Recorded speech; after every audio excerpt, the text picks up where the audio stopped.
Organiste à l'église de Saint-Germain-l'Auxerrois à Paris, Michael Mathès a eu le privilège de poser ses mains sur le plus grand orgue de France, celui de Notre-Dame de Paris. On le voit ici à l'image, épargné par les flammes qui ont ravagé la cathédrale, mais recouvert de poussière de plomb et exposé à des variations thermiques préjudiciables. Conséquence, il doit être démonté pièce par pièce, à commencer par la console des claviers. Ça va quand même représenter 2-3 années de travail, puisque vous savez qu'à l'orgue de la cathédrale, il y a à peu près 10 000 tuyaux.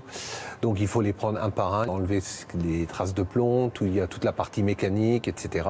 Donc déjà le démontage va prendre un certain temps, ensuite le stockage va prendre forcément de la place et du temps.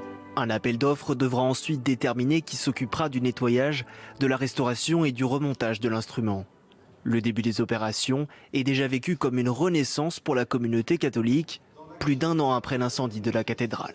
Lorsque dans 2 ans et demi, 3 ans, la cathédrale réouvrira ses portes de manière régulière pour la prière des fidèles et la joie des visiteurs, eh bien, nous pouvons espérer que l'orgue puisse de nouveau faire réentendre sa voix et porter par sa voix la prière des croyants. L'accord de l'orgue et son harmonisation sont prévus pour durer 6 mois.